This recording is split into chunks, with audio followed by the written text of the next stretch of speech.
Bueno, hay un clima, le diría, como de excitación, de gente que entre los 40 y los 70 años hace décadas que no sabe lo que es ver el mercado cambiario funcionando en libertad, sin un banco central que defina diariamente cuál es el valor al que compran los importadores y al que venden los exportadores o la gente, ¿no? Con lo cual esto es muy novedoso para muchas generaciones y va a llevar, como usted dijo, un cierto acostumbramiento de vocabulario, del dólar de flotación y todo esto, pero la verdad que lo que tiene que saber la gente es que de esa banda que se fijó muy ancha, entre 1000 y 1400, que es realmente un espacio tan amplio que podríamos decir casi como una flotación libre. Bueno, en el primer día y en lo que va del segundo, el dólar está estacionado en la mitad, 1200, 1220, todavía con pocas operaciones significativas de quienes realmente mueven el amperímetro en ese mercado, que son los importadores y los exportadores. Por ejemplo, el campo. Por ejemplo, el campo. Las personas físicas también operan, pero no son el gran flujo que va... En menor volumen, digamos. Claro. Y bueno, ahí hay una presión porque el exportador quisiera que se acerque más al techo, claro. y entonces como que retiene un poco, y el importador quisiera que se acerque más al piso para comprar más barato y poder tener un margen mayor de rentabilidad. Esto entonces, podría crear un microclima, entre comillas lo digo, de estaciones. Hay estaciones en donde el dólar puede ir hacia el piso y otras estaciones donde puede ir hacia el techo. Sí, claramente. No sé si tanto como en el piso y en el techo, pero hay el segundo trimestre del año, que es el que estamos transitando, es claramente un trimestre de oro para que el dólar se acerque más al piso, porque el agro tiene que pagar todas las deudas de la siembra y todos los insumos, con lo cual el 50% de la campaña lo tiene que liquidar sí o sí. El otro 50% puede optar por guardarlo en el silo si prefiere. Claro. Creo que muchos no lo van a hacer porque saben que después en julio viene la retención. Claro, entonces en función a eso es esperable que en algún momento veamos una liquidación más fluida, quizás no esta semana porque es la primera y porque están tratando de ver si le pueden sacar un manguito más al grano, pero yo diría que entre la semana que viene y la siguiente ya el flujo de Expo van a ser muy grandes. Y las impos lo que tienen es que en las últimas 3 semanas acopiaron y abarrotaron de compras todo lo que pudieron, a sabiendas de que podía llegar a venirse un cambio en esto y preferían asegurarse una buena cantidad de stock con el dólar a bajo precio. Así que tampoco vamos a tener una presión compradora muy grande en los próximos días, con lo cual todo parece indicar que en cuanto a los operadores empiecen a mover fichas, el dólar en este momento, en esta etapa, va a tender más hacia el piso que hacia el techo. Bien, ¿y cómo le va a afectar a la familia tipo Argentina esta banda de flotación? ¿Le afecta, no le afecta en el corto, mediano, largo plazo? Bueno, en principio nos tenemos que acostumbrar a que el dólar no tenga ese valor fijo y que esto no despierte la incertidumbre inmediata de todos, que a veces puede estar más bajo, otras veces más alto, pero yo diría que más que a la gente, al que le tiene que cambiar un poco el chip es al empresario, ¿no? Y no que automáticamente frente a un movimiento, sobre todo hacia arriba, modifiquen los precios, porque después cuando baja tampoco los modifican. Claro, eso es lo que pasa, ¿no? No lo digo ni siquiera por una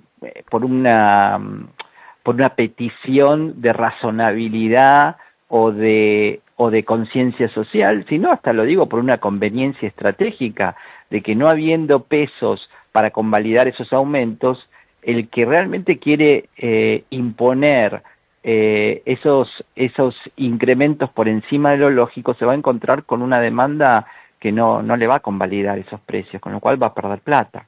Claro. Antonio, usted fue jefe de asesores de Alberto Fernández. por Y 2 meses. la pregunta es, ¿por qué no se... Claro, porque como me presentó así, estuve como 40 años como CEO en Syngenta, una de las Sí, por compañías supuesto. multinacionales más grandes del mundo, y solo 2 meses como jefe de asesores, me gusta siempre Fue un poner en error, perspectiva ese rol. fue un error suyo.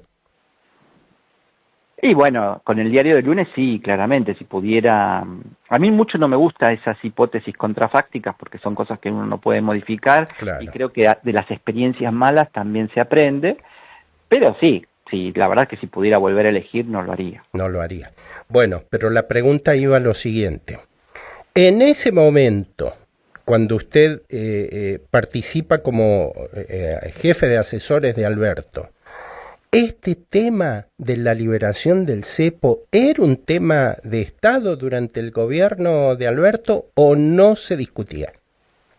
No, no, para nada, No se discutía. para nada, ni siquiera se discutían, o por lo menos cuando yo intenté discutir Ajá, alternativas para morigerar esa brecha del 200% y esa inflación del 10% mensual.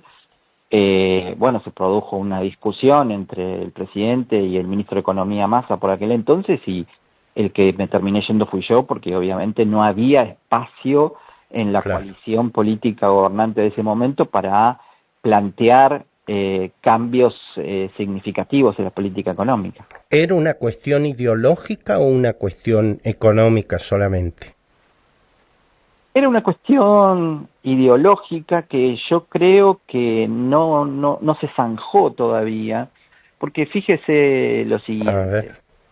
Si usted piensa en la propuesta de valor del peronismo, kirchnerismo, como lo quiera llamar, de cara a la sociedad para adelante, parecería que todos tienen claro que la sociedad no quiere más inflación y que comprendió, por fin, que el déficit fiscal sostenido y la emisión monetaria sin respaldo contribuyen a esa inflación.